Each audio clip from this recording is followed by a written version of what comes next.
Ya, eh, baik. Malam ini kami akan berbincang-bincang tentang latar belakang masyarakat India saat kelahiran Buddha. Dengan memahami kenapa kita perlu membahas topik ini, karena dengan mengetahui latar belakang masyarakat India pada saat munculnya Buddha Gautama, termasuk juga ajaran-ajaran spiritual yang ada pada saat itu, maka kita akan lebih gampang untuk memahami mengapa Buddha mengatakan demikian. Kenapa Buddha mengatakan anatta? Kok tiba-tiba bilang anatta? Berarti sebelumnya di India sudah punya pandangan bahwa ada atta. Lalu kenapa ada pandangan adanya atta itu? Nah, itu merupakan salah satu contoh.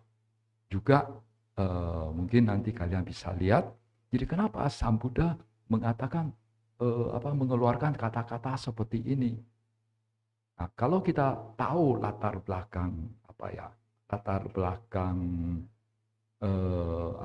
pengetahuan spiritual India pada saat itu, kita tahu latar belakang ajaran-ajaran yang ada, ajaran-ajaran yang diajarkan oleh para guru-guru spiritual yang sejaman dengan Sang Buddha pada saat itu, maka kita akan lebih gampang memahami kenapa Sang Buddha itu mengatakan demikian.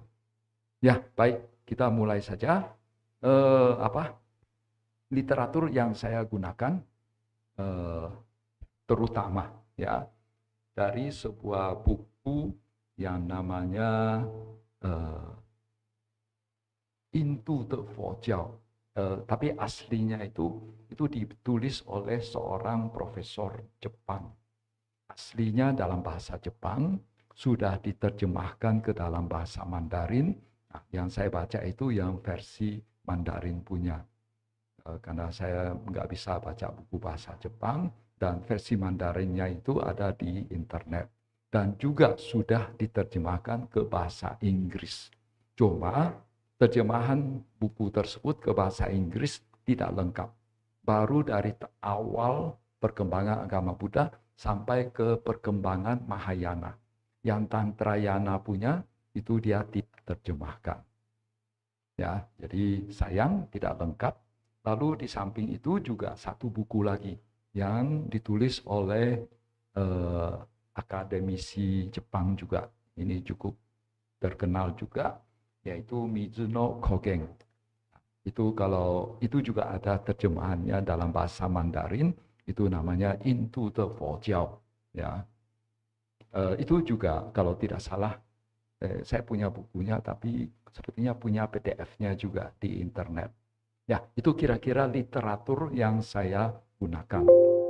Kemudian, ya sekarang mulai masuk zaman pra munculnya Buddha. Jadi, pertama-tama kita perlu tahu dulu tentang kedatangan bangsa Arya ke India. Sebetulnya di India pada saat itu sudah ada penduduk asli. Penduduk aslinya itu kulitnya gelap. Ya, lalu sekitar mungkin sekitar 4.000 tahun yang lalu, 5.000 tahun yang lalu, itu karena wilayah utara seperti daerah Eropa begitu, bumi memasuki bumi kondisinya itu agak dingin. Ya, kondisinya agak dingin sehingga orang-orang yang di utara karena tidak tahan dengan dingin, sebagian itu mengungsi ke selatan untuk mencari tempat yang lebih lebih hangat begitu. Kalau kalian perhatikan juga dalam sejarah Tiongkok, apa orang-orang Mongolia, orang-orang Tuje, orang Tur, orang Xiongnu, orang Hun, itu mereka biasanya itu turun masuk ke Tiongkok, menyerang ke Tiongkok itu pada saat-saat ini, pada saat dingin, sedang bumi pada saat itu sedang dingin. Ya, kalau kita lihat sejarah secara global. Jadi waktu itu juga orang-orang yang tinggal di Asia Tengah bagian atas atau daerah sekitar Eropa itu, karena ada perbedaan pendapat di antara para ilmuwan, sebetulnya orang Arya berasal dari mana. Ada yang mengatakan Eropa, ada yang mengatakan Asia Tengah bagian atas. Tapi prinsipnya itu mereka mukanya kayak bule-bule, kulitnya putih, hidungnya mancung. Jadi orang Arya mereka turun ke selatan, lalu masuk mereka masuk ke Yunani. Akhirnya mereka menjadikan orang Yunani itu sebagai budak. Ya, menjadikan Yunani sebagai budak, lalu lalu ke bawah lagi masuk ke wilayah Iran. Lalu dari Iran lalu masuk ke wilayah yang kita kenal sebagai Pakistan. Kemudian sebelum masuk ke Pakistan, ya itu ada satu deretan pegunungan sebetulnya. Nah, di antara deretan pegunungan itu yang tinggi itu, tapi ada satu celah namanya Khyber Pass. Ya, Khyber Pass, celah Khyber.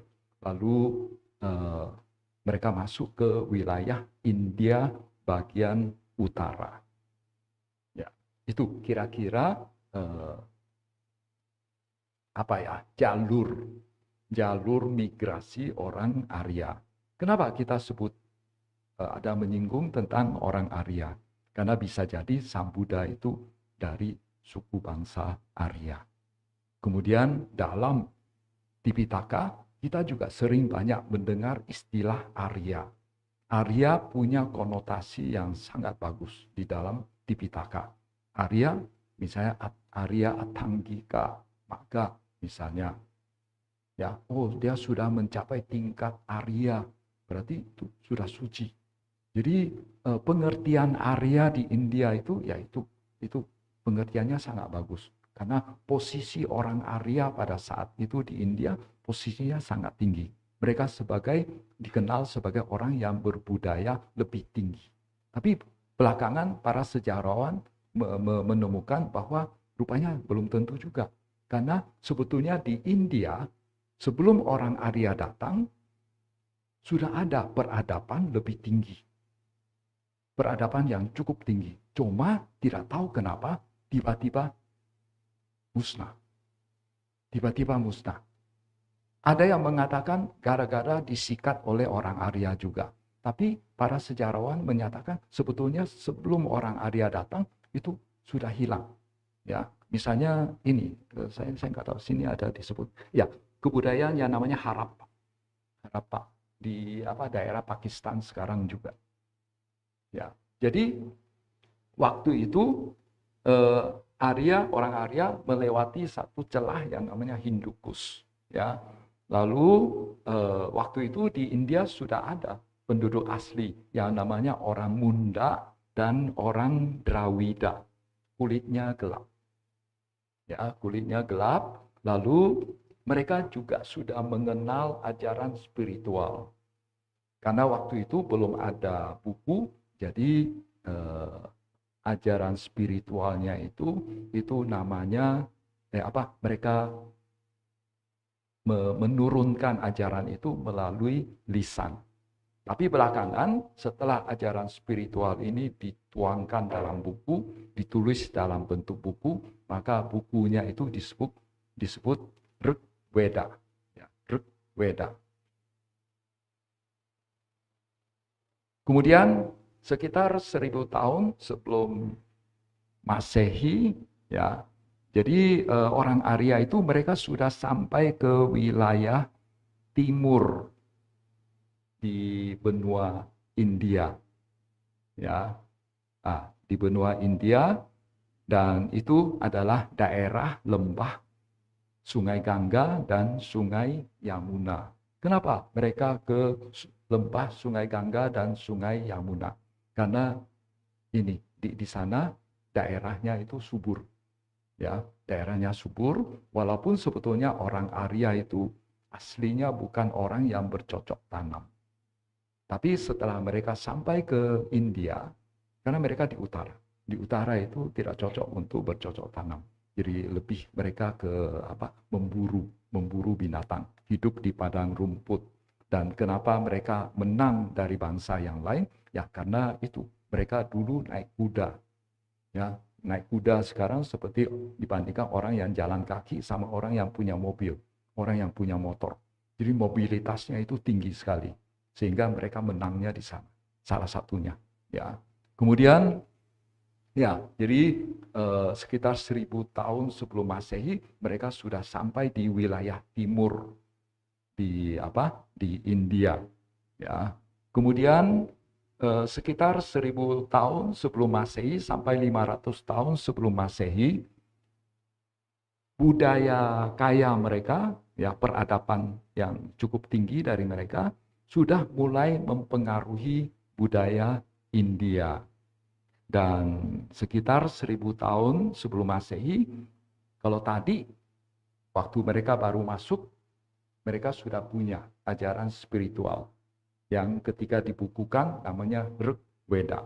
Belakangan lagi ditambah lagi dengan munculnya Samaweda, Yajurweda, dan Atharwa Weda.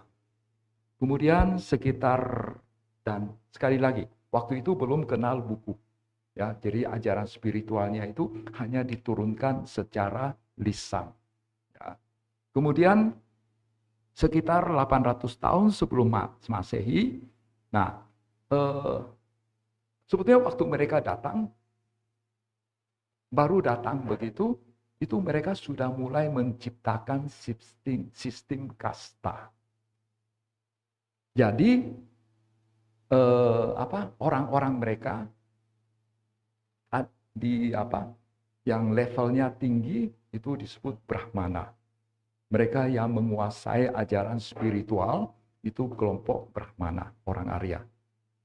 Lalu kelompok yang memegang kekuasaan tentara, kekuasaan kerajaan, para bangsawan itu kelompok Satriya. Lalu mereka yang berdagang, ya, yang bertani, ya, tapi masih sebagian besar orang Arya juga itu kelompok Waisya, ya. Lalu yang kelompok yang penduduk asli itu mereka sebut sebagai kelompok Sudra. Ya. Ya, memang ini agak berbau rasis, tapi memang kenyataannya begitu. Ya, memang kenyataannya begitu. Kemudian 500 tahun sebelum, kemudian ya, jadi mereka sudah masuk itu sudah mulai muncul kelompok Brahmana, di mana kelompok Brahmana ini mengurusi tata ritual sembahyang ke dewa, begitu upacara ini. Kalau kita lihat di sejarah di Asia begitu juga, di Tiongkok juga sebetulnya itu dulu ada dua kelompok yang memegang kekuasaan, dan kelompok yang kekuasaannya paling tinggi adalah yang kelompok yang sejenis Brahmana ini. Jadi mereka itu adalah orang-orang yang bisa sejenis kesurupan. Jadi melalui mereka itu dikatakan para dewa memberi petunjuk kepada manusia itu melalui mereka. Sehingga waktu itu sebetulnya mereka selain memegang kekuasaan spiritual, juga mereka memegang kekuasaan duniawi gitu, menjadi raja. Lalu belakangan baru mulai terbelah menjadi dua. Jadi ada kelompok yang spiritual punya, lalu ada yang kelompok yang memegang kekuasaan duniawi. Lalu lebih belakang lagi, akhirnya kelompok yang memegang kekuasaan spiritual didepak, dikalahkan oleh kelompok yang memegang kekuasaan duniawi. Ini yang terjadi di Tiongkok. Ya, kalau misalnya kita lihat galian sejarah, misalnya San Sin Tui begitu, itu kelihatan. Ada waktu itu zaman di mana kelompok spiritual yang memegang kekuasaan yang paling tinggi. Kemudian berikut, ya, sekitar 500 sebelum Masehi, mulai muncul lagi ajaran baru yang namanya Upanishad. Kalau sebelumnya, ajaran-ajaran Weda itu tentang bagaimana melakukan upacara untuk menyenangkan para dewa, bagaimana melayani para dewa, ritual-ritual sembahyang begitu. Nah, kalau Upanishad ini sudah mulai agak berbau filsafat. Ya, sudah mulai berbau filsafat. Kemudian, nah, jadi waktu itu orang Arya itu profesi mereka selain sebagai apa, Brahmana, sebagai Satria, mereka juga sudah mulai ada yang bertani, beternak, lalu setelah bertani dan beternak, lalu sisa-sisa hasil pertanian mereka mulai diperdagangkan. Nah, mulailah muncul kelompok pedagang. Jadi hasil pertanian mereka awalnya itu hanya cukup untuk mereka makan sendiri. Tapi ada sebagian yang punya tanah yang lebih luas, lebih pandai mengolah tanah, lebih pandai bercocok tanam. Akhirnya mereka punya sisa-sisa, misalnya padi begitu. Nah, sisa padi mereka yang apa, selain mereka makan sendiri, sisanya itu mereka jual ke orang lain, tukar barang dengan orang lain. Nah, mulailah muncul kelompok pedagang, pengrajin, dan sebagainya. Kemudian, ya, jadi seperti dikatakan tadi, jadi waktu itu sudah mulai muncul 4 kasta. Sebetulnya bahasa asli di India, kasta itu namanya warna.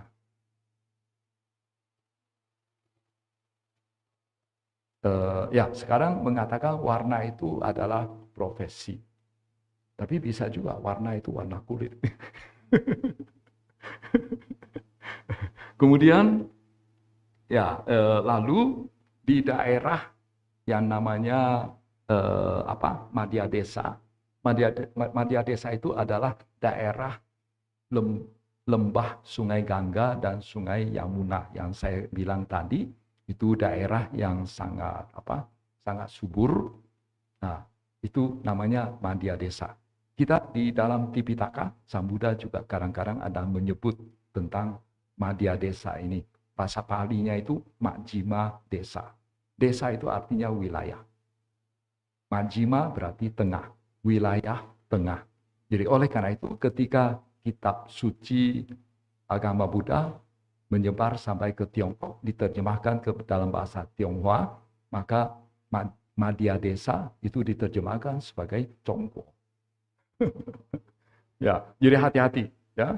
Congko ada di Congko sendiri, Congko ada juga di India. Kalau di India punya itu namanya Madhya Desa. Ya. Ya. Jadi kadang-kadang di dalam kitab suci dikatakan, oh sungguh beruntung terlahir di Congko gitu, Sen Congko Hao begitu. Ya, itu berarti terlahir di India sungguh beruntung. Tapi ya ya terlahir di Madhya Desa itu sungguh beruntung begitu. Ya, jangan berpikir oh Sen Congko Hao terlahir di Congko itu beruntung gitu, tidak, bukan. Ya. Lalu di bagian timur yang namanya daerah Wideha mulai muncul bangsawan. Ya, kalau sebelumnya itu di daerah lembah Sungai Gangga itu Brahmanisme. Jadi maksudnya itu kedudukan paling tinggi dipegang oleh kasta Brahmana. Tapi belakangan sama seperti di Tiongkok. Jadi belakangan justru kelompok spiritual itu kalah oleh mereka yang memegang kekuasaan duniawi, yaitu kelompok Satria. Jadi belakangan di bagian timur, mulai itu kelompok Satria itu mulai kuat. Nah, Sang Buddha muncul pada saat di zaman kelompok Satria itu mulai menguat. Jadi seperti Raja Sudodana, Raja Bimbisara, itu mereka semua dari kasta Satria.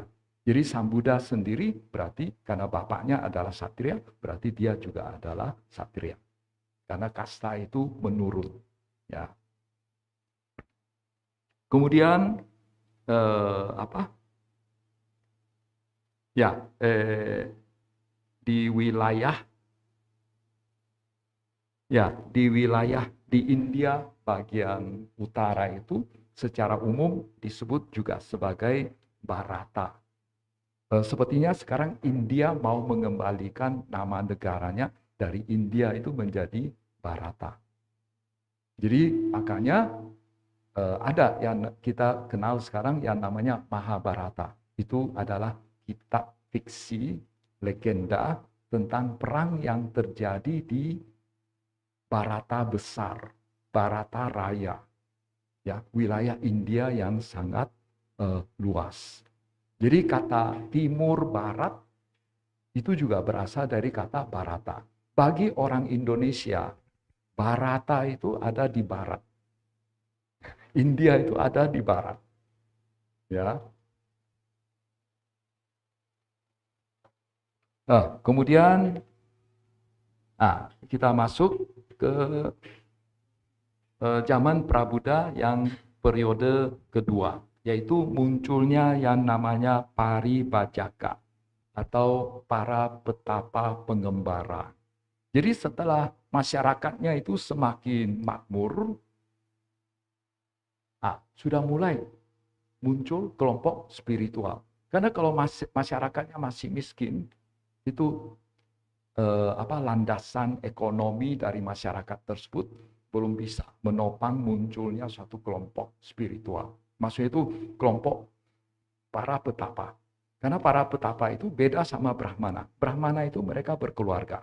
Sedangkan para petapa itu mereka itu hidupnya bergantung pada orang lain. Mereka itu pindah patah.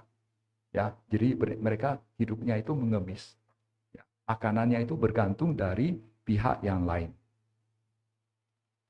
Ya, kemudian jadi masyarakat semakin makmur, muncul kelompok saudagar kaya juga. Ya, yang namanya Sethi. Ya, ini juga di dalam Tipitaka sering muncul seperti Anathapindika. Itu adalah kelompok saudagar kaya Sethi. Ya. Kemudian mereka ini sudah tidak begitu tertarik lagi menyembah fenomena alam. Jadi tadi sebelumnya dikatakan seperti Rigveda, Samaveda atau kitab Weda yang lainnya itu berisi ritual-ritual bagaimana sembahyang ke para dewa. Jadi awalnya itu mereka sembahyang kegiatan spiritual mereka melulu itu menyembah para dewa. Tapi belakangan mereka sudah tidak begitu tertarik lagi sebagian. Sebagian sudah tidak begitu tertarik lagi menyembah para dewa. Nah, jadi kenapa? Karena muncul filsafat Upanishad. Jadi mereka sudah mau mulai sejenis meditasi. Meditasi. Dan meditasinya itu adalah bagaimana menyatukan diri kita dengan diri kita itu yaitu Atma. Atma itu diri. Dengan Atma yang lebih besar, yaitu Sang Brahma. Jadi filsafat Upanishad itu, ya, salah satu ajarannya itu adalah bagaimana supaya kita bisa menyatukan diri kita dengan yang di atas, yang Maha Atma. Menyatu dengan Tuhan. Nah, itu yang namanya kalau dalam bahasa Jawa namanya Manunggaling Kaulo Gusti. Jadi sebetulnya ajaran Manunggaling Kaulo Gusti itu sebetulnya sumbernya itu dari ajaran Upanishad. Ya, itu adalah sebetulnya ajaran Hindu. Ya. Kemudian muncul juga mulai muncul Paribhajaka. Jadi para petapa pengembara. Mereka itu dikatakan mereka mengembara tujuannya apa? Untuk mencari kebenaran. Ya, untuk menemukan kebenaran. Jadi pada saat itu di masyarakat sudah mulai muncul dua kelompok yang mendalami spiritual. Satu adalah kelompok Brahmana, satu lagi yang namanya kelompok Samana. Jadi makanya di dalam Tipitaka seringkali Sang Buddha menyebutkan Brahmana Samana.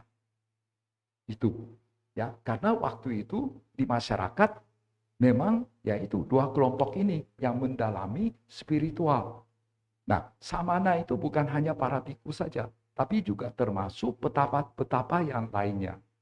Ya, kemarin di mana ya, di daerah tertentu itu sepertinya ada kecenderungan apa ya, umat memanggil biku itu, atau ada biku tertentu memanggil dirinya itu sebagai samana, ya. Tapi ya tetap pakai biku aja lah, nggak usah pakai apa samana, ya. Ya bisa sih, tapi samana itu pengertiannya lebih luas, ya, petapa begitu, ya. Jadi kalau Brahmana itu mereka lebih ke ritual Weda, lalu mereka juga melatih diri. Ya, mulai ada pelatihan diri, bagaimana menyatukan diri dengan Brahma. Diri sendiri nyatu sama yang di atas. Kemudian untuk para Brahmana, mereka ada 4 tahap kehidupan. Waktu masih muda, kecil, mereka belajar. Lalu mereka menikah, berkeluarga, lalu setelah punya anak, anaknya sudah dewasa, mereka tinggal di hutan. Lalu setelah tinggal di hutan, mereka juga mulai mengembara. Jadi para Brahmana itu juga ada tahap kehidupan di mana mereka itu juga hidupnya itu sebagai petapa yang mengembara. Kemudian kalau para Brahmana itu adalah secara keturunan, sedangkan Samana itu bukan keturunan, siapa saja mau dan bisa. Kalau Brahmana ketika mereka menjadi petapa, ketika sudah usia tua. Sedangkan para Samana itu walaupun berusia muda, itu mereka sudah mulai hidup mengembara. Ya, mereka mencoba untuk mengendalikan diri, lalu hidupnya itu mengemis. Ya, hidupnya mengemis, yaitu kita kenal sebagai pindapata. Ya, ya sebetulnya kata biku itu berasal dari kata bhikkati. Bhikkati itu mengemis. Ya, cuma kadang masih ada umat Buddha nggak terima biku itu kok pengemis gitu. Tapi memang arti harafiah biku itu pengemis. Sedangkan pandita, ya kan di Indonesia kan ini ada biku, ada pandita gitu. Nah, pandita itu artinya orang bijaksana, keren. Ya.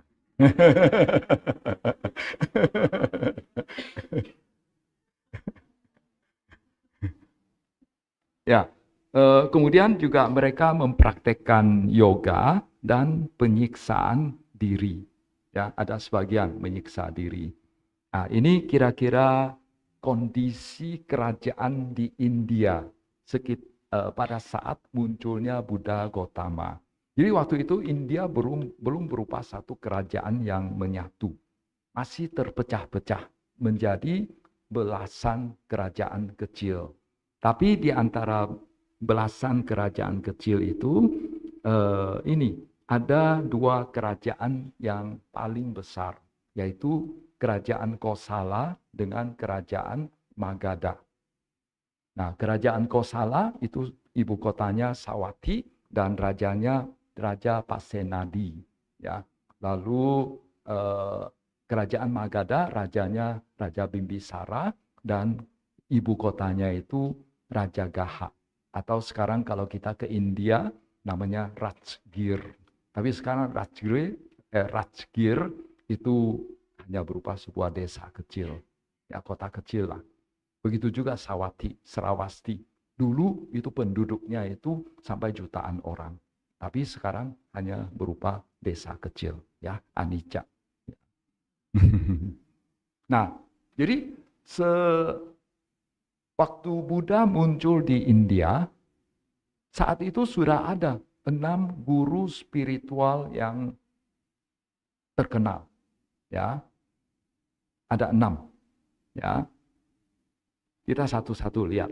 Jadi waktu itu di kalangan orang yang mendalami spiritual di India, isu utamanya itu apakah perbuatan baik berpengaruh terhadap pelakunya. Apakah karma yang dilakukan seseorang itu berpengaruh pada pelakunya. Ada akibat karma atau tidak kalau dia melakukan sesuatu itu. Bagi kita saat ini pertanyaan macam apa itu? Ya, kita sudah tahu jawabannya. Tapi di zaman itu ini yang menjadi perdebatan utama. Ya. Jadi misalnya guru yang pertama namanya Purana Kassapa. Dia mengajarkan bahwa perbuatan baik atau buruk tidak berpengaruh terhadap sang pelaku. Perbuatan tidak menghasilkan akibat. Ya, kita pikir siapa yang mau dengar ajaran begitu itu sekarang? Tapi di zaman itu ada pengikutnya, banyak pengikutnya. Jadi oleh karena itu, ya mereka mengatakan, ya lakukan apa saja semaunya. Karena tidak ada akibatnya. Tidak ada akibatnya. Ya, ini yang guru pertama. Guru kedua, namanya Makhali Gosala. Dia mengajarkan, dia sebagai pendiri kelompok yang belakangan disebut Ajiwaka atau Ajiwika. Artinya yang berpenghidupan ketat. Ya. Yang biasanya juga disebut sebagai petapa telanjang. Ya, kita di Tipitaka sering mendengar istilah petapa telanjang karena mereka cukup banyak petapanya itu telanjang. Ya. Jadi ia mengajarkan bahwa semuanya sudah ditentukan oleh alam. Perbuatan tidak berpengaruh apa-apa. Dengan kata lain, kita sudah punya takdirnya sendiri. Kita melakukan apapun tidak bisa mengubah takdir kita. Jadi kelompok ini menjalankan pertapaan menyiksa diri dan bersemboyan. Jalani saja, akan suci pada saatnya. Kalau takdirnya memang sudah begitu. Ya. Dan bersama Buddhisme serta Jainisme, kelompok ini dapat bertahan sebagai kelompok besar selama beberapa abad. Mereka juga percaya adanya Atma atau Atta. Ya, ini kelompok yang kedua. Kemudian kelompok yang ketiga namanya Ajita Kesa Kambala. Ini adalah pengikut materialis. Jadi segala sesuatu terbentuk dari 4 unsur, yaitu tanah, air, api, dan angin. Lalu setelah meninggal, tanah kembali ke tanah, air kembali ke air, angin kembali ke air, angin kembali ke angin, api kembali ke api. Lalu semuanya habis. Nah, itu yang namanya Uceda Wada, pandangan nihilis. Bahwa setelah meninggal, habis begitu saja. Tidak ada yang namanya kelahiran kembali. Ya, ini pandangan ini sering disinggung oleh Sang Buddha, namanya Uceda Wada atau pandangan nihilis. Ya, jadi karena ini dia punya pengikut banyak juga. Ya,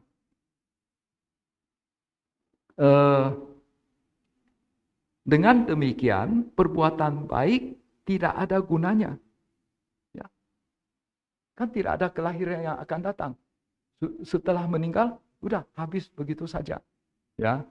Juga mereka berpandangan tak ada orang tua, tak ada yang namanya guru, tak ada yang namanya petapa dan sebagainya.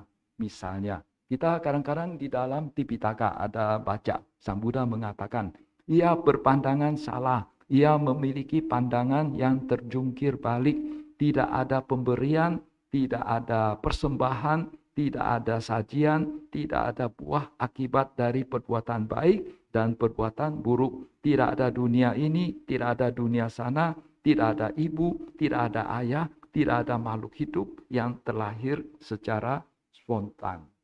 Karena semuanya terdiri dari unsur-unsur saja. Ya, semuanya terdiri dari unsur-unsur saja. Ya, dan apa? Ya, kemudian pandangan yang mengagungkan kenikmatan dunia ini belakangan disebut sebagai lokayata atau carwaka. Ajaran ini berlangsung ratusan tahun setelah Sang Buddha meninggal, masih ada pengikutnya. Jadi oleh karena itu mereka berpandangan setelah meninggal juga sudah tidak ada apa-apa lagi, ya. Oleh karena itu ya semasa hidup ya kita nikmati aja sepuasnya. Ya, nikmati sepuasnya. Lalu yang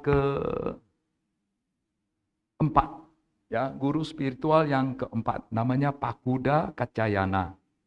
Nah, dia mengatakan manusia itu kalau tadi manusia dunia ini terdiri dari 4 unsur. Nah, ini dia mengatakan manusia terdiri dari 7 unsur.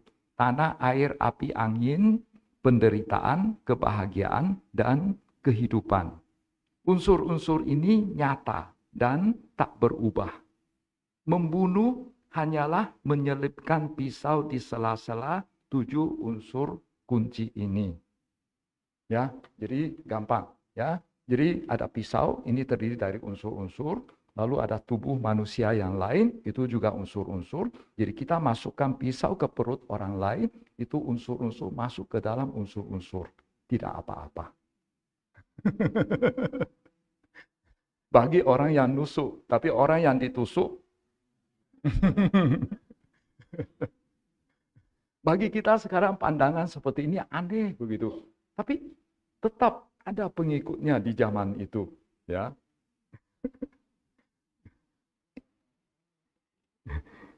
Karena itu tidak masalah. Jadi kalau membunuh orang lain, ya, melakukan hal-hal yang merugikan orang lain. Jadi pandangan ini belakangan berkembang menjadi ajaran Vaisesika. Ini berlangsung ratusan tahun setelah Sang Buddha meninggal. Masih ada pengikutnya, ya. Nah, ini yang kelima, Sanjaya Belati Putta. Ini adalah gurunya Bante Sariputta dan Bante Moggallana. Jadi awalnya Bante Sariputta dan Bante Moggallana berguru pada guru ini. Ya. Nah, guru ini dia adalah seorang skeptik. Ya, menolak untuk memberikan jawaban yang pasti terhadap pertanyaan yang diajukan. Karena kebenaran tak dapat diketahui dan diungkapkan secara jelas dan tandas. Ditanya, apa itu perbuatan baik? Apa yang namanya kebaikan itu? Sulit untuk dijelaskan dengan kata-kata. Kata-kata tidak bisa mengungkapkannya. Jawabannya selalu begitu. Hati-hati, kita di sini kadang-kadang juga begitu. Ya, memang ada sejumlah hal memang sulit untuk diungkapkan kata-kata. Tapi ini dia terlalu gampang menyatakan segala sesuatu itu sulit dijelaskan dengan kata-kata. Ya. Nah, Ya, ini namanya Anyana Wada. Jadi mirip dengan ajaran kaum agnostik saat ini. Jadi ceritanya, setelah guru ini dia tahu Bante Sariputta dan Bante Moggallana pindah berguru ke Buddha Gautama, akhirnya dia marah sekali, akhirnya muntah darah, lalu meninggal. Memang tragis, ya, tragis. Lalu guru yang keenam, nah ini yang sangat terkenal, namanya Niganta Nataputta atau biasanya juga disebut sebagai Mahavira, juga disebut sebagai Jain, ya, Jina, ya. Jadi dia juga dikenal sebagai Mahavira, pendiri Jainisme. Setelah dianggap mencapai pencerahan, lalu dia menyebut dirinya itu sebagai Jina. Sang Buddha juga kadang-kadang menyebut dirinya itu sebagai Jina, seorang pemenang, ya, seorang pemenang. Kan ada wihara namanya Jina Raja, Jina apa? Jina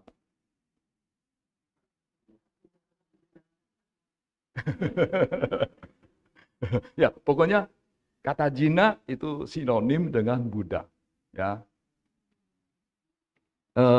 lalu banyak aspek ajarannya sangat mirip dengan ajaran Buddha. Istilah yang digunakan pun banyak yang sama. Jainisme dan Buddhisme merupakan dua kelompok terbesar di luar Brahmanisme.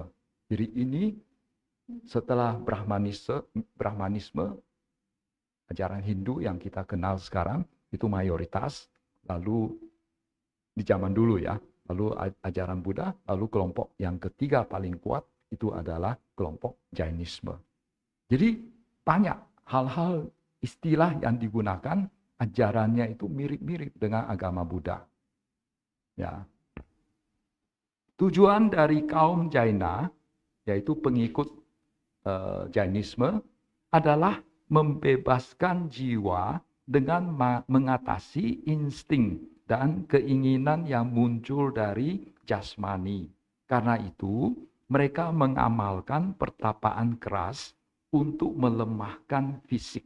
Jadi mereka menyiksa diri juga, ya, untuk melenyapkan jerat karma lampau. Mereka juga menjalankan 5 sumpah, maksudnya itu Pancasila Buddhis sebetulnya. Mereka juga menjalankan Pancasila, ya. Jadi termasuk tidak membunuh dan lain sebagainya. Juga tak boleh ada pemilikan, sehingga ada salah satu kelompok bahkan tidak memiliki pakaian. Sama sekali tidak boleh punya harta pribadi. Tidak boleh punya pemilikan, termasuk pakaian ini. Tidak boleh. Jadi oleh karena itu, karena tidak boleh punya pemilikan, termasuk pakaian ini, akhirnya mereka telanjang. Ya, mereka telanjang. Sebab mereka telanjang masih ada lagi, yaitu bahwa mereka mengatakan, saya ini tidak ada sesuatu yang perlu disembunyikan dari saya. Ya, tidak perlu ada saya ini terbuka, ya, tidak ada yang perlu saya sembunyikan. Termasuk ya barang-barang yang seyogianya tidak boleh dilihat, ya. Ya.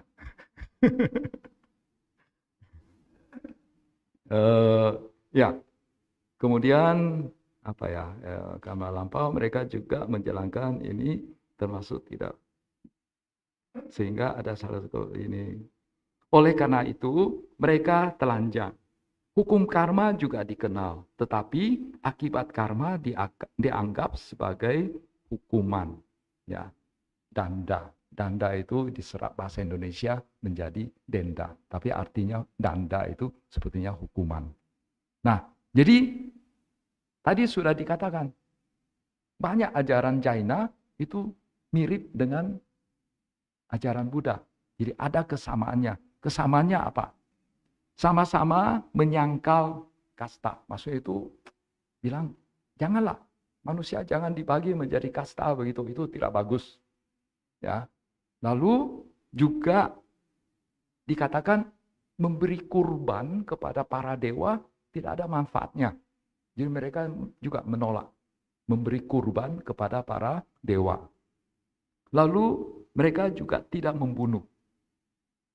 Mereka mencoba menjalankan Pancasila Buddhis itu dengan sangat ketat.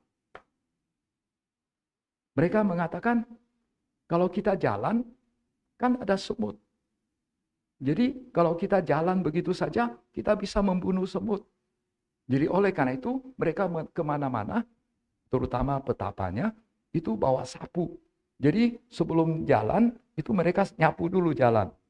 Ya, supaya bebas dari serangga-serangga. Sehingga mereka bisa menjalankan Pancasila secara sempurna. Tapi betul ya, kalau kita jalan begitu membunuh, kita sudah tahu ada semut. Tapi kita tetap jalan. Berarti kita sengaja membunuh ya.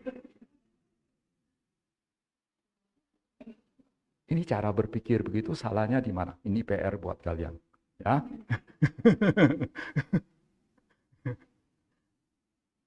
Nah, lalu mereka juga menyangkal penyucian dengan air. Mereka juga menyangkal, sama Sang Buddha juga tidak setuju bahwa air Gangga itu bisa menyucikan. Jadi hati-hati umat Buddha, kalau ziarah ke India suka bawa air Gangga. Karena mereka sama menyatakan bahwa kalau air Gangga bisa menyucikan, ikan-ikan yang ada di air Gangga itu yang paling suci di dunia. Tiap hari mereka rendam di air sungai Gangga. Kita-kita ini hanya rendam sesekali gitu. Ya, bayangkan. Ya, jadi mereka juga menyangka, nggak masuk akal, air Gangga itu bisa menyucikan.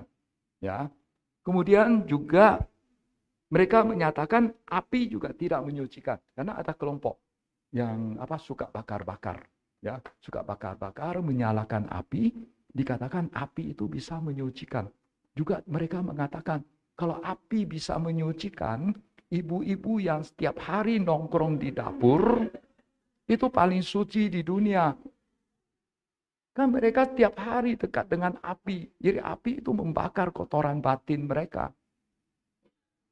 Sama, Buddha juga mengatakan demikian. Itu kesamaannya. Ya. Jadi ini untuk orang yang suka melakukan upacara api. Ya, ada. Sampai sekarang ada. Ya. Lalu mereka juga menyangkal adanya pencipta. Isara. Mereka mengatakan tidak ada isara. Ya, tidak ada isara. Lalu juga sama-sama mengandung pandangan bahwa asal muasal samsara adalah awija. Kan Paticca Samuppada menyatakan itu semuanya bermula dari karena ketidaktahuan. Ya, awija lalu muncul berbagai karma, lalu kelahiran dan seterusnya. Mereka juga memuji kesabaran dan kebajikan. Lalu juga mereka juga melarang itu rahib mereka, para petapa mereka, kelompok yang meninggalkan rumah tangga itu meramal, ya, mengobati orang begitu. Sama biku, Sang Buddha juga melarang untuk para biku. Lalu mereka juga sama memiliki tujuan nibbana. Cuma mungkin nibbananya itu beda sama nibbananya ajaran Buddha.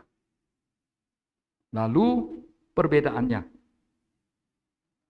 mereka anggap ada yang namanya atta di setiap benda.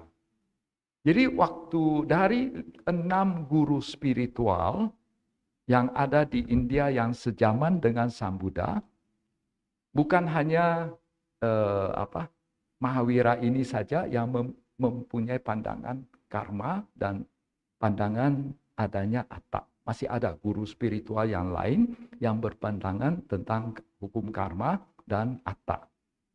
Pandangan atta ini berkaitan dengan hukum karma. Jadi mereka percaya ada yang namanya hukum karma, ada yang namanya kelahiran kembali. Lantas ketika saya mengalami kelahiran kembali, setelah saya meninggal, saya terlahir menjadi si A. Lalu yang bikin nyambung dari kelahiran saya sampai ke kelahiran A, sampai si A dikatakan adalah bahwa kelahiran lampau si A itu adalah saya. Yang bikin nyambung itu apa? Itu yang namanya atta. Jadi dalam diri makhluk hidup, ada sebagian mengatakan hanya makhluk hidup yang punya atta. Tapi untuk Jain ini, dia mengatakan selain makhluk hidup, benda mati juga punya yang namanya atta. Apa itu atta? Atta itu adalah sejenis roh.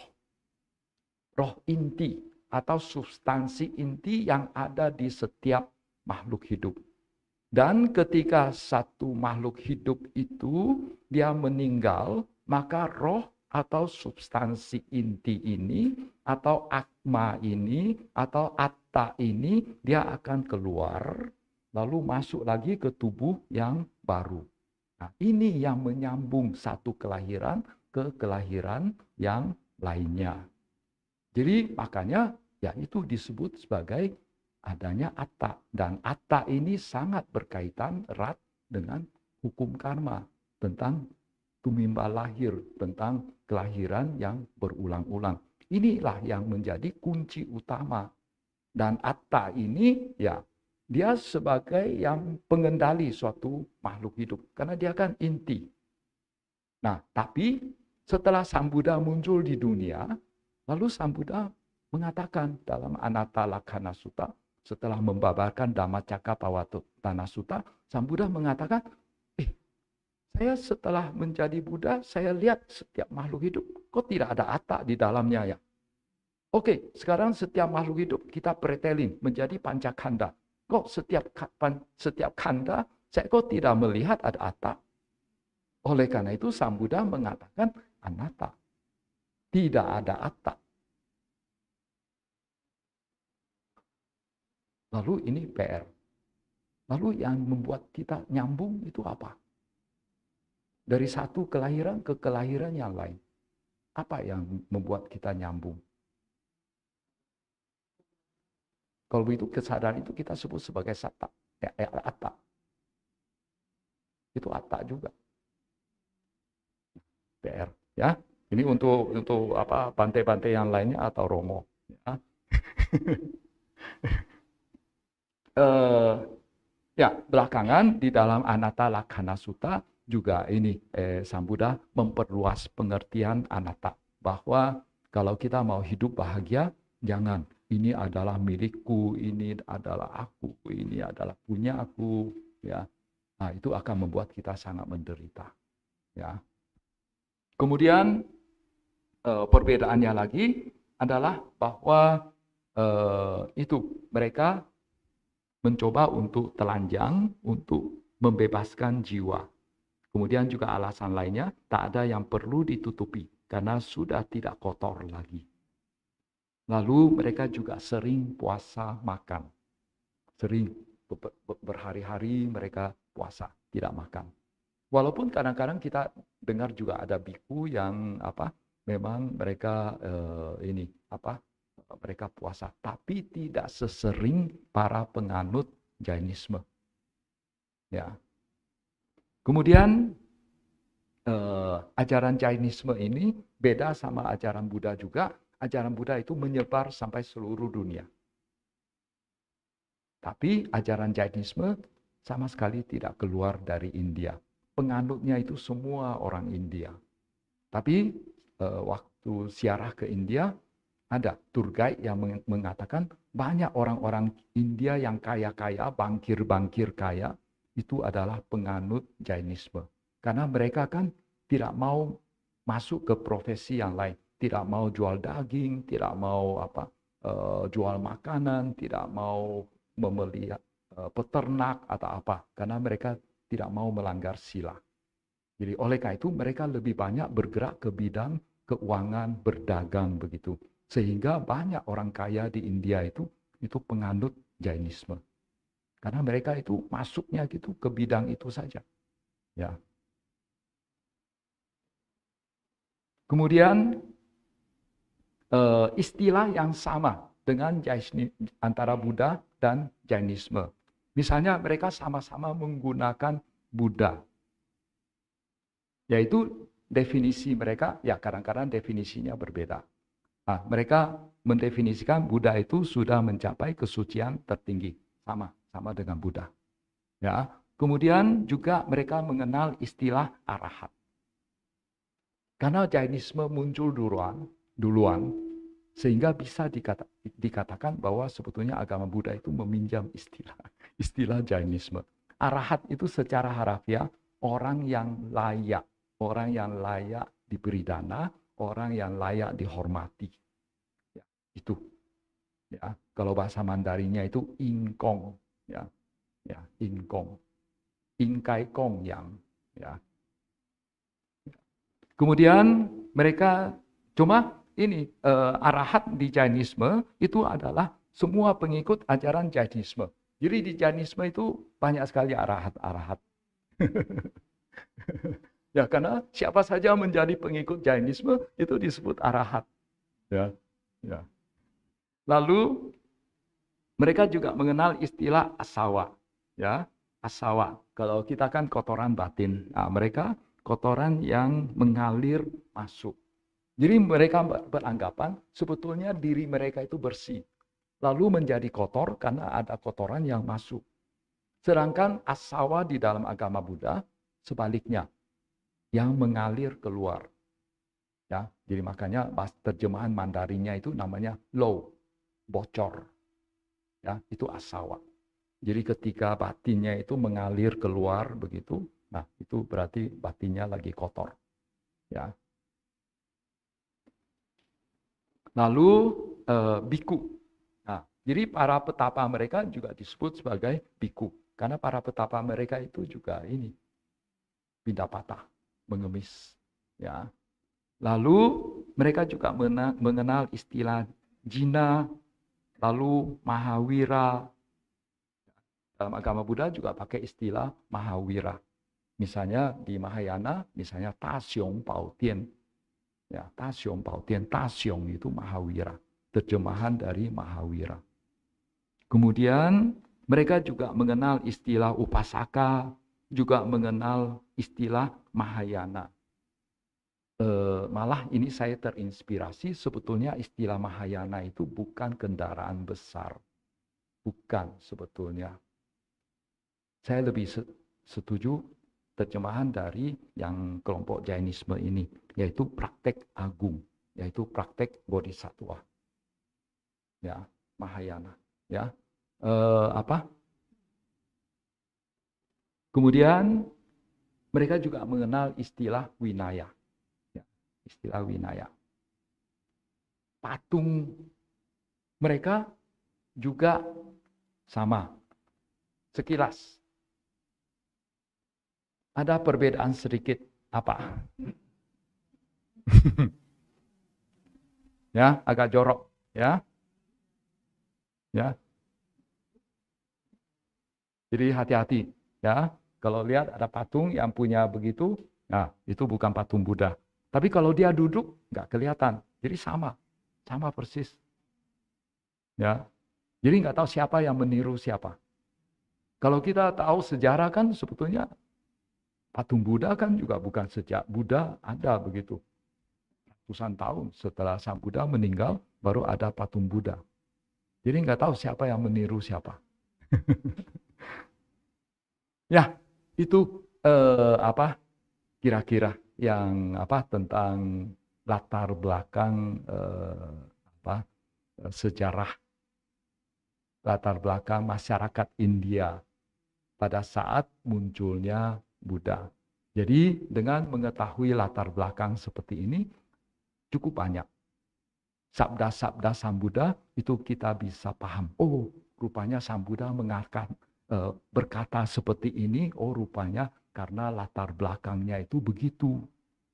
Jadi kita bisa memiliki pemahaman yang lebih baik terhadap ajaran Sang Buddha.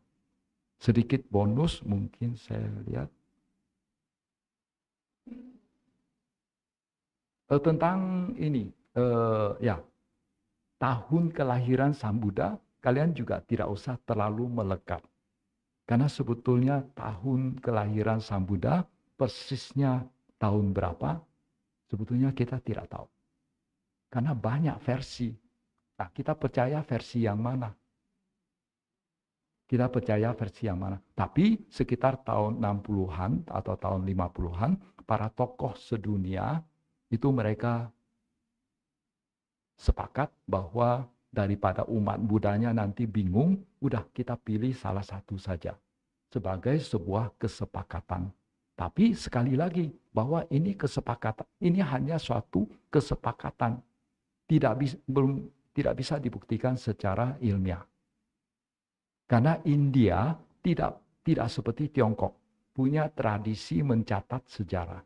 India tidak punya tradisi mencatat sejarah. Di Tiongkok setiap kaisar itu punya tahun dia kapan dia memerintah, itu tahunnya itu ditulis secara jelas. Banyak catatan tentang hal itu. Jadi tidak mungkin salah. Tapi kalau di India karena tidak punya tradisi mencatat sejarah, sehingga kelahiran Sang Buddha pun sebetulnya kita tidak tahu persis.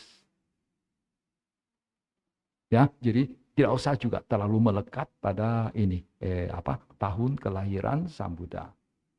Kemudian ini juga sekilas ya. Jadi awalnya belum ada patung Buddha. Jadi ketika orang mau setelah Sang Buddha meninggal, orang mau memberikan penghormatan kepada Sang Buddha, awalnya itu ini ada bekas telapak kaki beliau, lalu itu yang diberi penghormatan.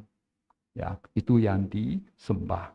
Lalu belakangan lagi pohon Bodhi juga. Jadi kalau orang mau memberi penghormatan kepada Sang Buddha, orang memberi penghormatan kepada pohon Bodhi. Jadi oleh karena itu penghormatan terhadap pohon Bodhi ya sampai sekarang masih ada.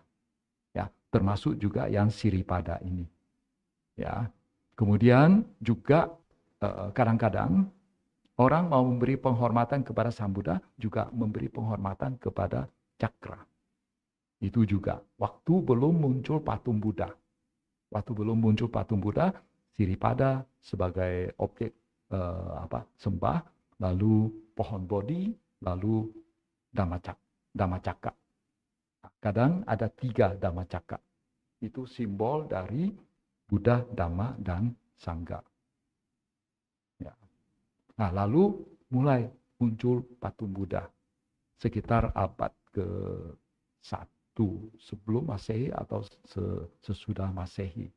Itu pada waktu yang hampir bersamaan muncul di 2 tempat. Satu di daerah Gandhara. Daerah perbatasan Pakistan dengan pokoknya agak ke daerah Pakistan, Afghanistan, Yunani sana. Karena yang daerah Gandhara ini patung Budanya itu sangat mirip dengan dewa-dewa Yunani. Kalian lihat ini Budanya itu mirip sama bule. Ya, mirip sama bule. Pakaiannya, gambarannya bagus, halus. Ya, ini adalah patung Buddha gaya Gandhara. Lalu, ya ini juga, ya kalian lihat Budanya mirip bule. Ya. Awalnya memang patung Buddha seperti itu, Gandhara. Ya. Ini juga. Nah, lalu secara hampir bersamaan di India bagian tengah, waktu itu agama Buddha sudah menyebar ke India bagian tengah, abad ke-1, dan muncul patung Buddha yang gaya yang lain, namanya patung Buddha gaya Mathura. Nah, ini pakaiannya agak minim. Ya, pakaiannya agak minim. Jadi kadang ininya puting susunya kelihatan, pusernya juga kelihatan. Nah, ini. Ya. Beda. Nah, Candi Borobudur, patung Budanya itu mirip-mirip sama gaya Mathura. Ya, agak beda sama yang gaya Gandhara. Ya, oke. Ya, jadi terhadap patung Buddha juga ya kita juga tidak usah terlalu melekat karena Buddha wajahnya persisnya seperti apa kita juga tidak tahu. Kita tidak tahu. Walaupun belakangan sepertinya ada foto begitu, tapi Buddhanya kok kayak Yesus, lalu Buddhanya kok gondrong gitu. Rasanya tidak mungkin. Buddha itu gundul. Karena itu kelihatan di Tipitaka. Waktu itu ada cerita di Tipitaka, ada petapa yang ini panggil Sang Buddha, si gundul itu, si botak itu, ini gini. Berarti Buddha itu gundul, botak. Ya, lalu mungkin ada yang bilang, kadang-kadang kan ini ada sanggulnya. Itu bukan sanggul, itu tonjolan di kepala. Tonjolan di kepala. Ada yang mengatakan itu adalah tulang, ada yang kalau dalam terjemahan bahasa Mandarin itu namanya rouqi, dari daging. Dari daging. Tapi itu tonjolan, bukan rambut, bukan sanggul rambut. Jadi kadang-kadang saya lihat ada gambar Buddha juga yang dari India atau film India juga. Buddha seolah-olah itu punya sanggul gitu. Bukan sebetulnya. Bukan. Oleh karena itu kadang-kadang kan di patung Mahayana kita lihat bagian tengahnya itu, ya ini ada ada yang berkilau begitu. Nah, itu tonjolan itu. Ya, itu namanya usnisa. Ya, kemudian apalah ya tadi ya. Kemudian yang itu kan belakangan video apa gitu bilang ada apa keong atau apa gitu. Ya, jadi di kepala itu kepala Buddha sampai banyak keong-keong begitu. Bukan, itu rambut, rambut. Jadi kalau misalnya orang Ambon ya, itu digunduli lalu rambutnya sudah mulai tumbuh, ya itu bakal seperti itu melingkar-lingkar di kepalanya. Itu yang nama itu bukan keong masuk naik ke kepala Buddha. Ngaco. Ya, itu saja saya pikir ya, sedikit pengetahuan tentang sejarah. Jadi dengan mengetahui ya sejarah seperti ini, ada sejumlah hal ya kita tahu bahwa itu sebetulnya kita tidak perlu terlalu lekati. Ya. Misalnya tahun kelahiran Sang Buddha, tentang apa patung Buddha begitu ya, kita tetap memberikan penghormatan kepada patung Buddha, tapi tidak usah terlalu melekat juga. Ya, saya pikir itu saja. Ya. Ya, berikutnya diberikan kesempatan bertanya bila ada yang ingin ditanyakan menyangkut apa yang telah Bante sampaikan mengenai latar belakang masyarakat di India sebelum munculnya ajaran Sang Buddha. Ya, kira-kira ada yang ingin bertanya? Oke, silakan, Pak.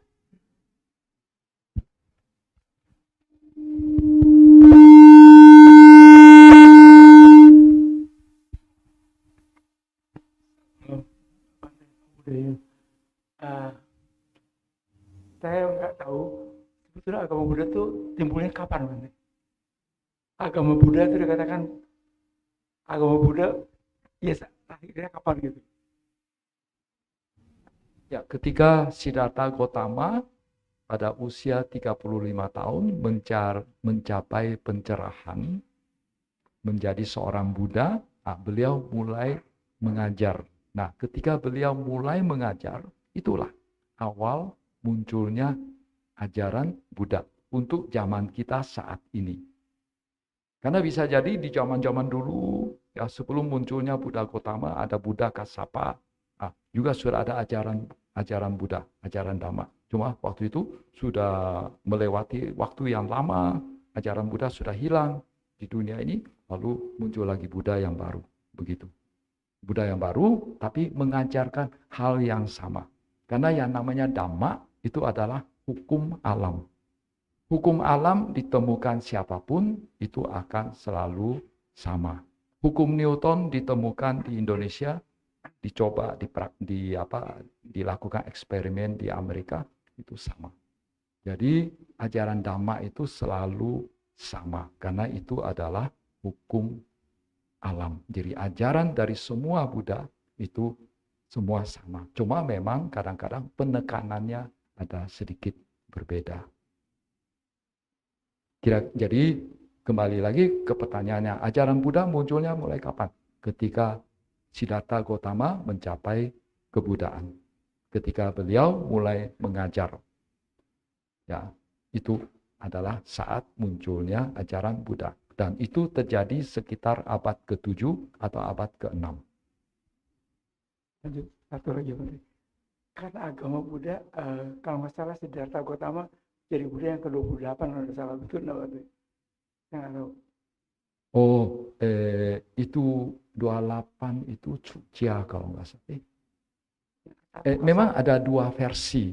Ada versi Theravada sama versi Mahayana. Versi Theravada itu mencapai kebuddhaan pada usia 35. Versi Mahayana memang sepertinya berbeda. Mungkin usia 30 atau 28 bukan, ya. Bukan usianya, Bante. Ke-28, Buddha yang ke-28. Oh, Buddha ke-28. Oh, ya. Gini. Sebetulnya Buddha di masa lampau jauh lebih banyak dari itu. Banyak sekali. Lalu kenapa kita sebut sebagai Buddha yang ke-28? Karena kita hitungnya itu mulai ketika petapa Sumedha mengucapkan janji di depan Buddha di Pangkara. Padahal petapa Sumedha itu yang belakangan akan menjadi Buddha Gotama. Jadi sejak kelahiran lampau dari Buddha Gotama itu hidup sebagai petapa Sumedha ketika beliau mulai bertekad untuk menjadi seorang sama Sambuddha. Lalu mengucapkan tekad di depan Buddha di Pangkara sampai menjadi Buddha Gotama itu beliau ada waktu itu ada muncul 27 Buddha sampai terakhir Buddha Gotama sebagai Buddha yang ke-28. Jadi itu bukan berarti di masa lampau hanya ada 28 Buddha, bukan, jauh lebih banyak. Jadi hitungnya mulai dari petapa Sumedha. Jadi sebelum agama Buddha lainnya juga udah. Oh, sudah ada. Ya, sudah ada Buddha yang lain. Jadi nomor satu kan apa lupa namanya. Nomor satu itu di Buddha di Pangkara. Di Pangkara. Ya. Ada kan ada satu parita 28 Buddha. Ada di Pangkaro, Tanghankaro, Ya, ada nama-nama itu. Jadi sebelum agama Buddha lahir juga sudah ada yang menjadi Buddha, Pak. Sudah yang menjadi Buddha. Sudah ada yang pernah menjadi Buddha. Sudah ada. Ya, sudah ada. Makasih. Ya.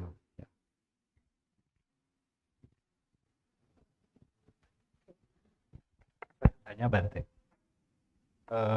Waktu Buddha menjalankan pertapaan penyiksaan diri selama 6 tahun, apakah Pangeran Siddhartha itu menjalani kehidupan sebagai seorang Jainisme?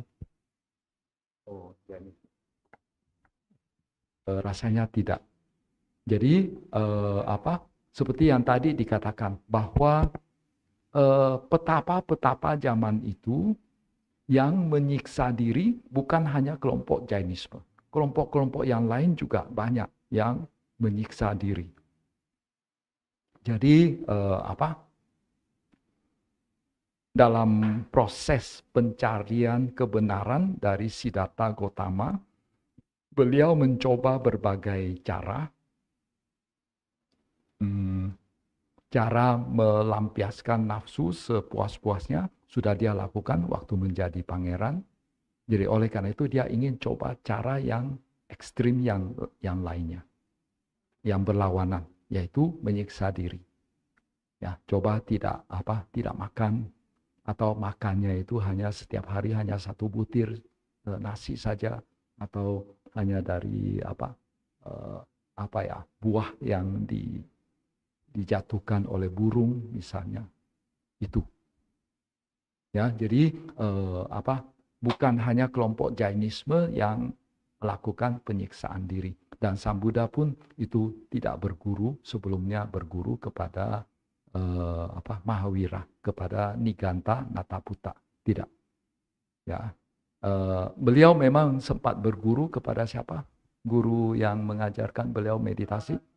Ya, Udaka sama ya 2 itu. Ya, saya malah tidak hafal. Ya.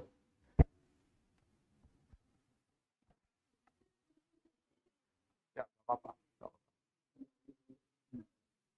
Sang Buddha katanya kan dulu kurus kering, Bante. Apakah selama 6 tahun ya dia nggak makan, nggak minum, nggak cuman mengadakan ada minum. Karena kalau tidak minum itu hanya beberapa hari sudah mati. Ya, makan bisa puasa, ya, tapi jangan sampai tidak minum. Ya, jadi kalau kalian mau puasa 1 minggu begitu, itu oke. Tapi tetap harus minum. Karena kalau kalian tidak minum 2 atau 3 hari saja, sudah ketemu jam loong.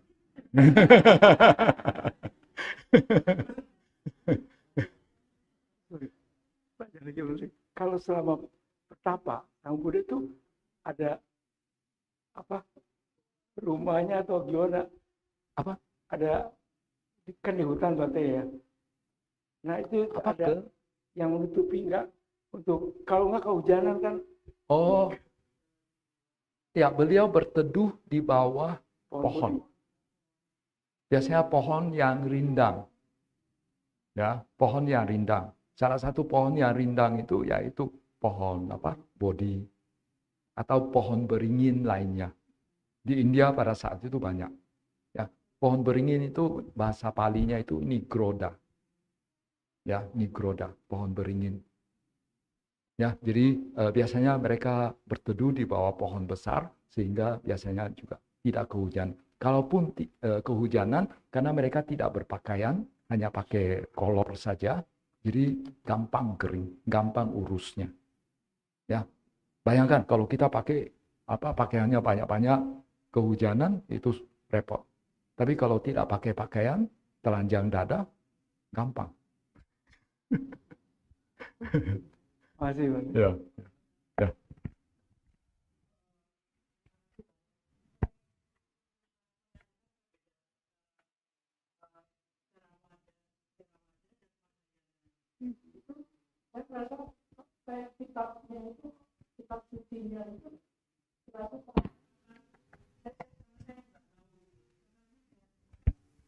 Seakan-akan kayak berbeda gitu. Jadi misalkan kalau di Mahayana ada sutra teratai, ada sutra ini Ya, itu. ya. Terus kalau di Sadar Theravada kok beda gitu. Hmm. Terus kalau misalkan di Theravada ditekankan kan misalkan ada Anatalakkhana Sutta, ada Dhammacakkappavattana Sutta. Sedangkan kalau misalkan saya ke tempat wihara Mahayana gitu, bolak-balik ya sutranya ya itu aja. Jadi entah mereka ada versi Dhammacakkappavattana Suttanya versi Mahayana, tapi kok kayak yang dibahas ya bolak-balik itu. Terus yang kalau misalkan mau menghilangkan dosa karma buruk, mencetak buku ini, tapi bukunya yang dicetak ya itu aja, misalnya Avatamsaka Sutta.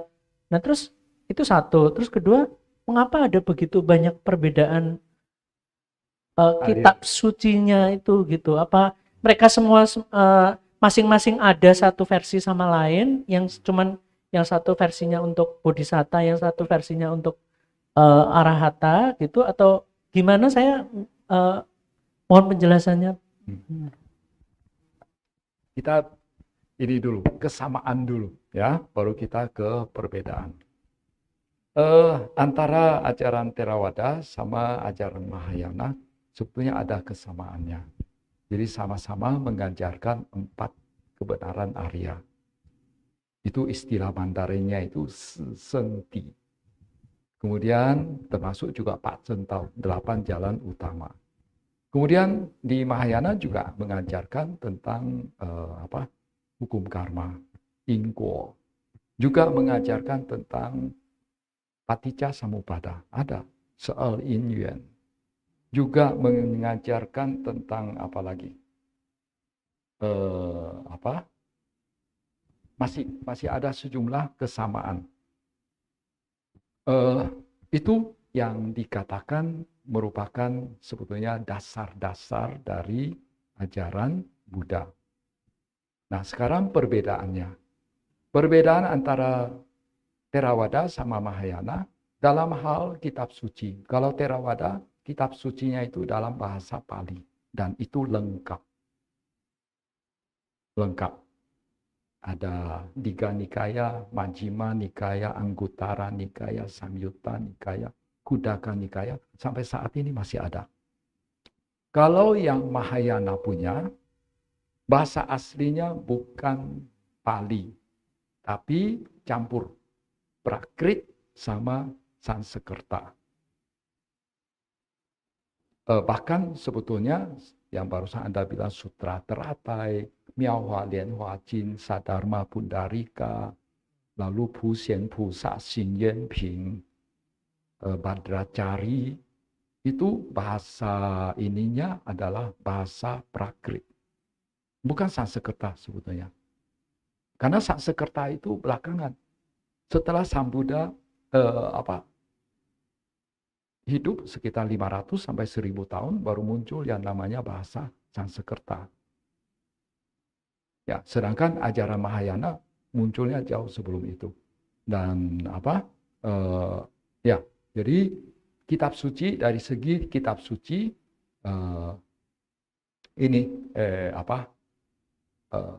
Tipitaka, Theravada itu dalam bahasa Pali, kalau Mahayana, Prakrit atau Sanskerta. Cuma sekarang itu sudah hilang semua. Sebagian masih ada, sisa-sisanya, potongan-potongan. Dharma Pundarika, maksud saya itu gini, kalau yang Sanskritnya maupun Prakritnya itu juga mencakup ini Digha Nikaya ada, mereka punya dalam bahasa Prakrit atau Sanskerta.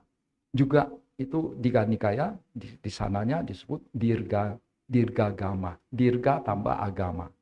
Lalu Majjhima Nikaya, Madhyama Gama. Ya, lalu Anguttara Nikaya itu Ekotara Gama. Lalu Samyutta Nikaya, Samyukta Gama. Ya. Ada juga versi Dhammapada mereka, Dharmapada. Cuma sekarang semua Sanskertanya itu Dhammapada masih ada, namanya Udana Warga. Lalu banyak yang sudah hilang. Yang masih ada itu dalam bahasa Mandarin, terjemahan dalam bahasa Mandarin. Kemudian jadi ada kesamaannya. Jadi mereka sebetulnya punya Digha Nikaya juga. Cuma selain itu mereka juga punya yang sutra yang memang khas Mahayana. Misalnya seperti Omito Jing, Amitabha Sutra, Uliang Shofo Jing, ya, Amitayus Dhyana Sutra. Lalu apalagi Sadharma Pundarika, Miao Hua Lian Hua Jing, ada Ti Chang Jing, Siti Garbha Sutra, lalu ada Puxian Pusa Xingyuan Ping, Badracari, itu ceritanya terukir di Candi Borobudur. Nah, itu memang khas Mahayana, di Theravada tidak ada. Jadi ada kesamaannya, juga ada perbedaannya. Misalnya tadi sudah disebutkan banyak Buddha-Buddha yang lain, tapi di Mahayana ada tambahan Buddha Amitabha, Buddha Vaisajaguru, Yao Sifo. Nah, kalau di Theravada tidak ada. Di Theravada tidak ada.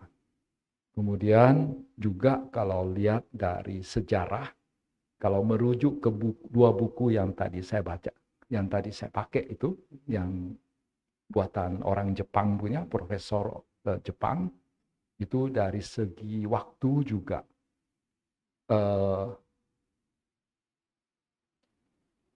Tapi sebetulnya tepatnya itu Theravada yang kita kenal saat ini juga sebetulnya sudah ada campuran masuk sih.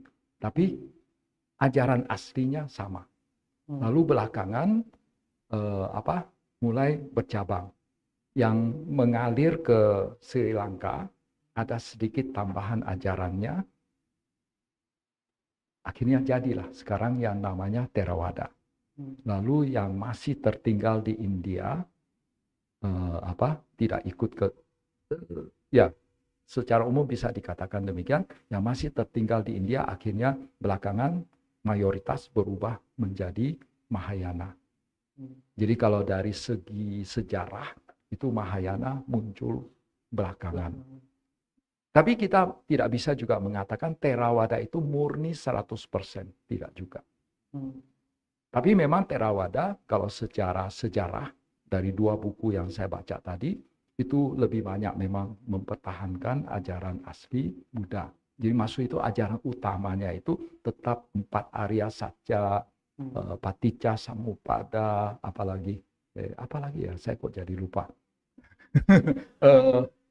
Ya, itu.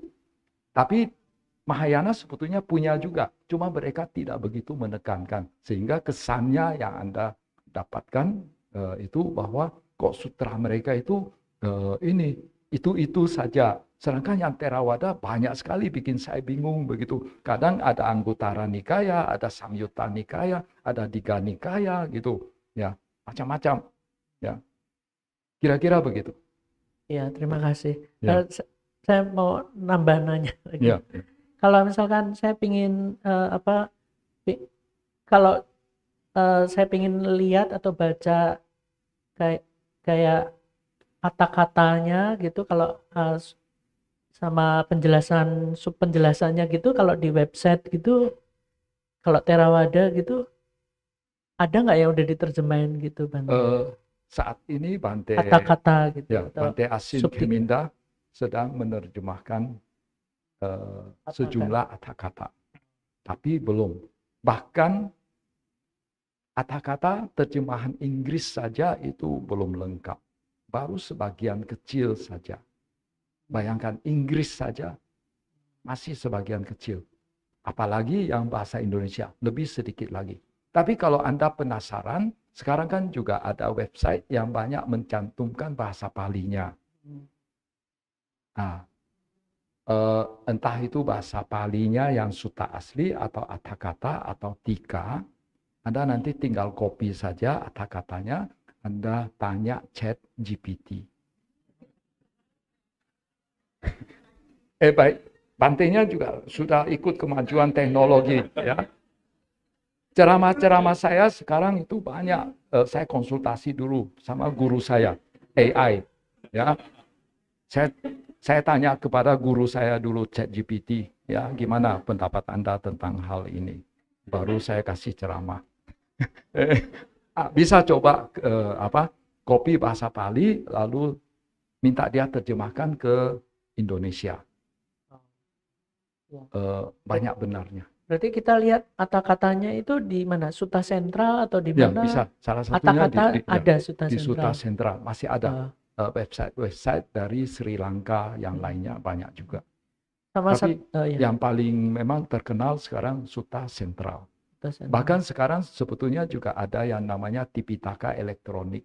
Anda tinggal download di satu website namanya Tipitaka.net kalau nggak salah, atau Tipitaka.org. Itu Anda bisa download satu set Tipitaka, tambah kata-kata, tambah tika. Jadi misalnya sutta ini, Anda sudah tahu suttanya, Anda mau tahu kata-katanya, langsung klik kata-kata, langsung keluar kata-katanya. Cepat sekali. Itu bisa diinstal di laptop. Jadi di tipitaka.org gitu. .org atau net. Saya lupa net, persisnya yang mana. Itu bisa download gratis. Ya. Ya. Terima kasih Bante. Ya. Satu lagi, boleh. Ya. Ya. Itu kalau saya baca gitu sutta-sutta yang Theravada itu seakan-akan tujuan dari sutta itu dia mengarahkan kan ke arahatan ya. Jadi pencapaian kesucian. Yang saya tanya, apakah ada sutta di Theravada salah satu yang mengarahkan misalkan jalan lain ke arah bodhisatta gitu. Kalau menjadi bodhisatta tidak. Tapi kalau menjadi seorang perumah tangga yang baik, ya misalnya sutta yang bisa dibaca Manggala Sutta. Manggala Sutta. Ya. Manggala Sutta ini. Mungkin kadang-kadang kalian berpikir Karania Metta Sutta itu cocok untuk umat awam. Sebenarnya tidak. Karania Metta Sutta itu justru cocok untuk para biku. Karena khotbah itu ditujukan ke biku. Sedangkan Manggala Sutta kepada dewa. Dan itu cocok untuk biku maupun untuk umat awam. Ya, jadi oleh karena itu salah satu sutta yang saya sarankan untuk perumah tangga itu Manggala Sutta. Dulu saya pernah menjelaskan tapi tidak sampai selesai Manggala Sutta. Manggala Sutta itu butuh pertemuan minimal 5 kali. Ya. Ya, terima kasih Bante. Tentang jalan bodhisattva tidak, di dalam Theravada umumnya disuruh cepat-cepat menjadi arahat. Ya, tapi kita juga tidak bisa menyalahkan orang yang mau lama-lama mau menjadi seorang Sammasambuddha. Boleh saja. Mungkin saya menduga ya, Bante, saya belum tentu benar ya. Mungkin kitab suci yang sebenarnya mungkin ada jauh lebih banyak. Cuman maksudnya ya Theravada ngambil yang untuk yang ke jalan kearahatan, terus yang itu itu cuma dugaan, tapi saya belum, hanya menduga begitu Bante. Tapi kalau menurut para ilmuwan dari sisa-sisa misalnya entah itu terjemahannya maupun dalam hal paling tidak kan kalau pernah muncul di dunia kan pasti ada sisa-sisanya dari zaman dulu. Dari sisa-sisa zaman dulu ya sebetulnya ajarannya ya memang segitu gitu. Segitu. Ya. Mungkin Anda terpikir kan Sang Buddha mengatakan sebetulnya kebenaran itu seperti daun di dalam hutan. Ya. Tapi yang saya ajarkan hanya sekam daun ya. Mungkin dari sana terinspirasi. Ya. Makasih. Ya.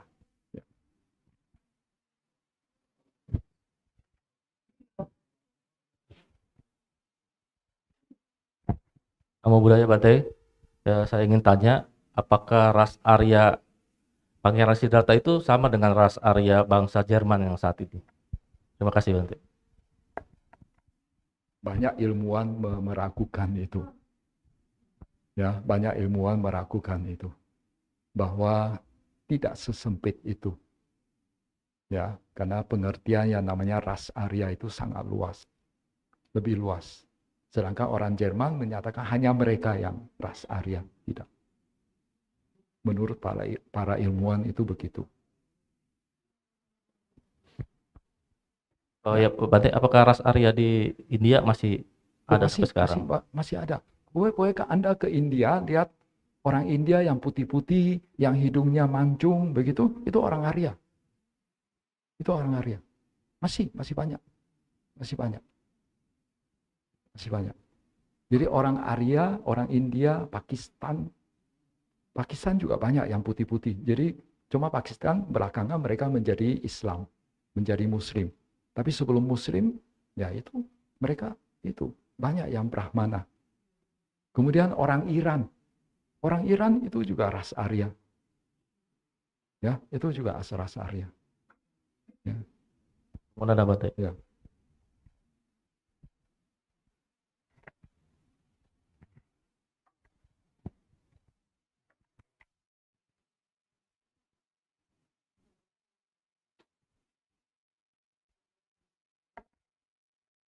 Oke, kita kasih satu pertanyaan terakhir nih ya.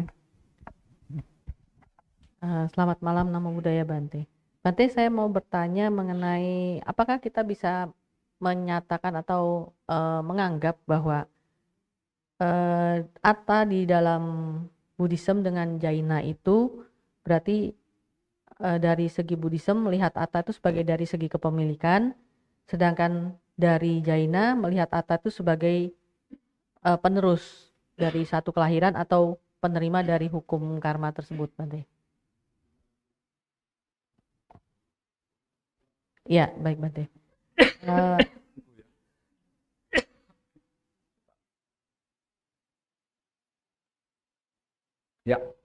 Ya, apakah kita bisa menganggap bahwa pengertian Atta untuk Buddhism dan Jaina itu seperti begini?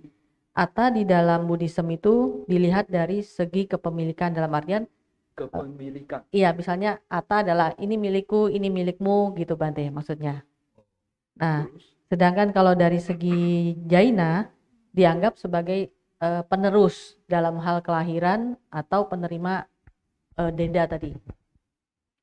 Tidak, kalau menurut saya Atta dalam Jainisme itu memang sebagai penerus.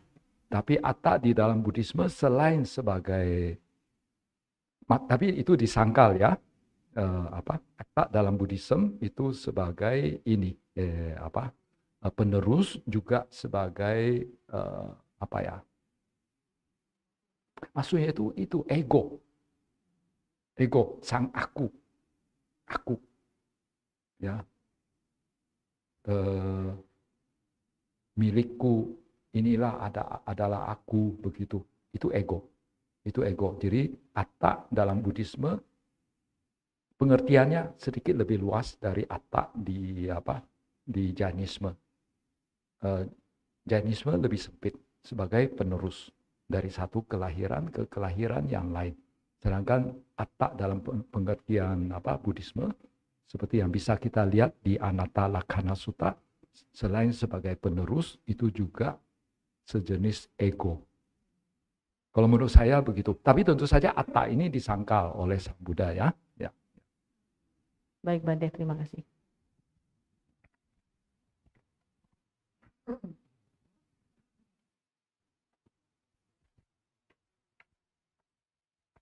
Ya, Bante, mohon izin ada satu pertanyaan lagi.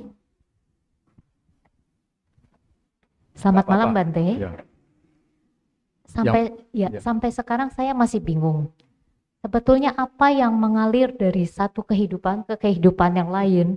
Karena banyak orang berkata itu adalah kesadaran yang mengalir. Kesadaran seperti Itu apa? adalah kesadaran yang mengalir ya. Oke, terus. Kesadaran yang seperti apa, Bante? Sementara yang saya dengar dan saya baca, di saat-saat terakhir itu kadangkala kita tidak bisa mengendalikan apa yang muncul. Di saat itu tidak muncul, apakah itu masih bisa disebut kesadaran? Terima kasih, Bante. Sebetulnya di dalam berbagai sekte di dalam agama Buddha juga ada sedikit perbedaan pendapat dalam hal ini. Kalau Theravada beranggapan bahwa kalau satu makhluk dia sudah meninggal di sini, lalu di tempat yang lain sebagai penerus dari makhluk tersebut, langsung muncul begitu. Jadi sini padam, langsung sini nyala. Jadi tidak ada sesuatu yang setelah sini padam ini masuk begitu, tidak. Ya, tidak. Jadi sini padam, sini langsung muncul di dalam Theravada. Lantas bagaimana bisa nyambung masuk itu? Bisa dikatakan ini merupakan kelanjutan dari yang ini. Di dalam Milinda Panha, Bante Nagasena ada memberikan satu perumpamaan. Jadi kalau tadi itu asumsinya itu tidak ada satu materi ya, satu materi entah itu kesadaran atau apa begitu, roh atau atta begitu yang keluar ini masuk sini. Ya, tidak ada. Itu menurut Theravada. Nah, lantas bagaimana bisa nyambung? Bisa dikatakan itu merupakan sambungan dari yang lampau. Nah, Bante Nagasena memberi satu perumpamaan. Misalnya, saya bilang satu, lalu Bante ini, Bante atau Samanera ya? Oh, Samanera. Ya. Samanera ini, dia tahu tentang satu. Kira-kira nyambungnya seperti ini. Kalau sekarang mungkin kita bisa mengatakan adanya aliran informasi. Tapi tidak ada satu aliran materi. Karena perumpamannya dikasih seperti itu di dalam Milinda Panha. Bante Nagasena jawabnya begitu. Satu, lalu dia tahu satu. Kira-kira begitu. Nah, itu aliran, kalau itu pandangan Theravada. Masalahnya di Mahayana maupun Tantrayana ada lagi yang berpandangan bahwa ada yang namanya antara bawah. Bardo. Keadaan antara. Jadi setelah manusia meninggal, ada sesuatu yang namanya antara bawah atau bardo itu, ya, itu keluar lalu gentayangan maksimal 49 hari. Jadi makanya tradisi orang Tionghoa ada yang namanya coci. Ya, 7 kali 7 hari. Ada namanya coci. Nah, selama coci itu orang bisa melakukan sejumlah ritual upacara untuk membantu mendiang yang sedang berada dalam keadaan bardo itu, antara bawah itu. Bisa minta para lama melakukan berbagai ritual, menolong dia supaya dia terlahir di alam surga atau alam manah begitu. Nah, itu pandangan dari Mahayana maupun Tantrayana. Tapi saya pernah dulu dengar ada satu guru Tantrayana, dia mengatakan bahwa tidak semua orang meninggal akan melewati bardo. Kalau orang yang setelah meninggal terlahir sebagai dewa, itu langsung tidak lewat bardo punya. Ya. Kecuali dia ada kemungkinan akan terlahir kembali sebagai manusia atau sebagai sebagai peta atau di neraka. Nah, itu lewat bardo lalu menghadap ke jam loong. Tapi Theravada juga ada jam loong, tapi fungsinya agak berbeda. Jadi ya tidak begitu jelas ya. Jadi bardo ini dia menghadap jam loong lalu ditanya, dulu kamu pernah melakukan ini? Ya, contreng ya. Dulu kamu pernah melakukan ini? Contreng ya. Conteng. Kalau begitu kamu ke sini. Kira-kira begitu. Ya. Saya bukan pernah jadi jam loong ya. Jadi tapi ya mungkin kira-kira ceritanya begitu. Ya. Tapi di Theravada walaupun juga ada kadang-kadang, tapi sedikit sekali ada sebutkan tentang proses Yama Raja ini. Tapi tidak jelas fungsinya apa. Fungsinya apa di Theravada tidak tahu. Tapi ada. Memang di Tipitaka ada menyebutkan Yama Raja ini. Yama Raja ini singkatannya menjadi Jam Loong. Ya, jadi kembali lagi ke yang tadi. Ya, jadi kalau Theravada beranggapan tidak ada antara bawa ini. Walaupun ada juga ilmuwan mengatakan di Tipitaka Pali saya menemukan bukti ini, tapi itu masih kurang meyakinkan. Menurut saya kurang meyakinkan.